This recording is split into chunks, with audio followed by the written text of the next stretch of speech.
कांग्रेस ने जनता को सिर्फ आपसी कलह के लिए रखा हुआ है कि जनता की ना तो उनको आवाज उठानी है सदन में, ना उनको कोई उनके काम करने हैं। पहले जनता गहलोत और पायलट का झगड़ा देखती थी, अब टीकाराम जूली और डोटासरा का एक नया एपिसोड ऐड हो गया इसमें। और इसी तरह से रहेंगे तो ये तो सदन में जाने लायक भी नहीं रहेंगे। शादियों में डांस कर सकते हो, लेकिन आप विधानसभा में सदन चल रहा है, आप नहीं आ सकते। तभी तो कांग्रेस का सफाया हुआ है। ये तो पीढ़ी दर पीढ़ी चलता ही आया है कि कांग्रेस में संस्कार नाम की चीज नहीं है। विधानसभा में अलग अलग तरह के सीन्स आजकल देखने को मिल रहे हैं। विपक्ष की हालत पहले से भी ज्यादा खस्ता नजर आ रही है।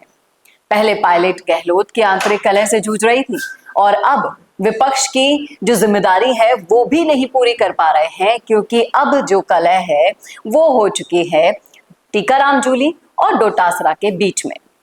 अब इस आंतरिक कलह के चक्कर में और कितनी कांग्रेस को झेलनी पड़ेगी फजीहत, करेंगे इसी मुद्दे पर चर्चा इस वीडियो में, इसलिए बने रहेगा आखिर तक हमारे साथ। नमस्कार, मैं हूं चेतना शर्मा।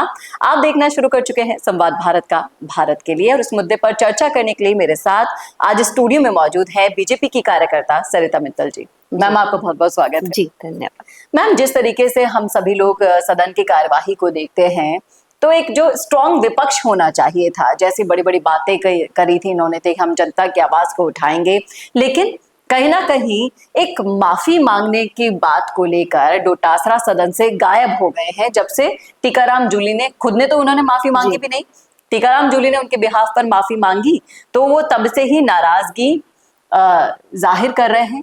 वो बाहर शादियों में जाकर डांस कर रहे हैं, लेकिन जहां होना चाहिए था उन्हें वहां पर गैर मौजूद है। इस पर आपका क्या कहना है? कांग्रेस ने जनता को सिर्फ आपसी कलह के लिए रखा हुआ है कि जनता की ना तो उनको आवाज उठानी है सदन में, ना उनको कोई उनके काम करने हैं। पहले जनता गहलोत और पायलट का झगड़ा देखती थी कि उनमें आंतरिक कितना है, और वो स्टेज पे क्या पूरे उसमें ही लाइव हो गया उनका। अब टीकाराम जूली और डोटासरा का एक नया एपिसोड ऐड हो गया इसमें।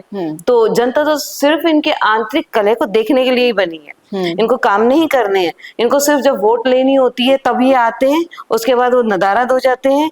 और इस तरह से इन्होंने पहले तो विधानसभा से अपने आप को यहाँ से बिल्कुल साफ कर दिया, और इसी तरह से रहेंगे तो ये तो सदन में जाने लायक भी नहीं रहेंगे। और मैं तो इनको बोलती हूँ डोटासरा जी को कि आप इतना तो बने रहें कि कम से कम विपक्ष में आपका एक पहचान हो कि ये विपक्ष के नेता हैं।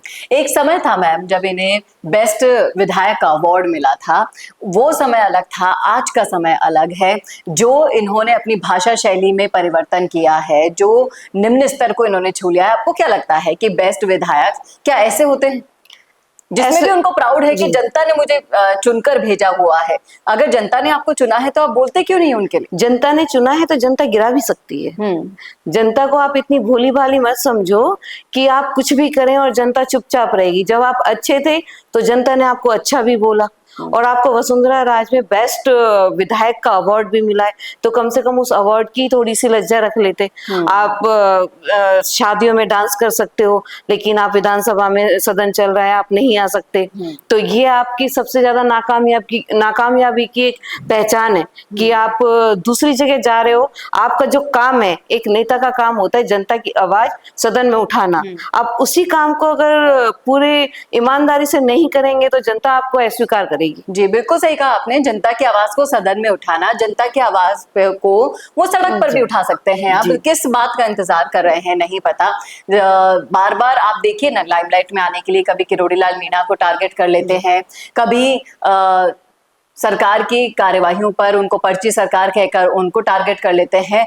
बोलने के साथ ही ये लगते हैं ज्यादा, जब कर्म करने की बारी आती है तब नदारद दिखते हैं।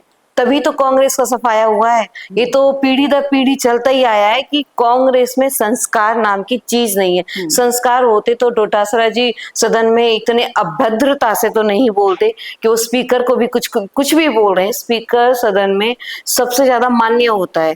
आप उनको इतनी अभद्रता से बोल रहे हो तो ये आपके संस्कारों की और आपके मतलब आपकी क्या योग्यता है उसकी जानकारी देता है। तो जब आप बोलने पे आपका काबू नहीं, आपस में आप एक दूसरे से झगड़ा कर रहे हो, कम से कम जो आपका झगड़ा है उसको आप सड़क पे तो ना लो, उसको अंदर की अंदर रखो। अब ये बढ़ती हुई आंतरिक कलह और कितनी नई तस्वीरें कांग्रेस की निकलकर सामने लाएगी हमारे सामने, ये तो देखने वाली बात होगी। लेकिन सोचने वाली बात मैम ये भी है कि बड़े बड़े कद्दावर नेता हैं, पायलट हैं, गोविंद सिंह डोटासरा से लेकर तमाम वो नेता अभी सिर्फ चुप्पी लगाकर बैठे हैं।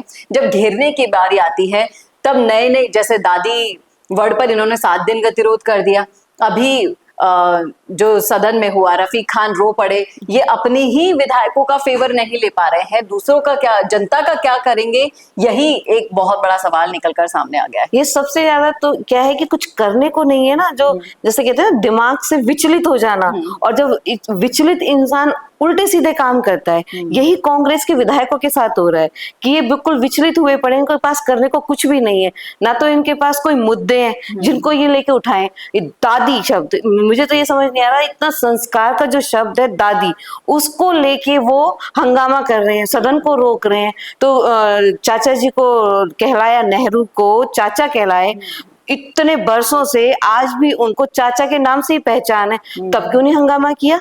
जी बिल्कुल सही कह रही है मैम आप। अब देखने वाली बात ये होगी कि पायलट और गहलोत का चैप्टर जो बहुत ही मुश्किल से क्लोज किया था और उसके बाद कांग्रेस को मुंह की खानी भी पड़ी, उसके बाद जब ये दूसरा चैप्टर ऑन हो गया है डोटासरा वर्सेस जूली का, ये किस तरीके से क्लोज कर पाते हैं या नहीं, या अपने आप से ही जूझती रहेगी कांग्रेस सरकार, जनता की आवाज कब बनेगी, ये भी एक बहुत बड़ा सवाल यहाँ खड़ा हो रहा है। तो जैसे कहते हैं ना, भगवान किसी चीज का जब अंत करता है तो उसकी बुद्धि को हीन कर लेता है। यही सेम कांग्रेस के साथ हुआ है। अब कांग्रेस का क्या है, कांग्रेस का नामो निशान इस देश से हटने वाला है, तो इसको कोई और नहीं हटा रहा, कांग्रेसी ही इसको हटा रहे हैं। कभी आपस में झगड़ा करके, कभी उल्टे सीधे बयान देके, कभी भ्रष्टाचारी में फंस के, कभी बजरी माफिया, कभी भू माफिया, कभी पेपर लीक, कभी रेप, कभी महिलाओं पे अत्याचार।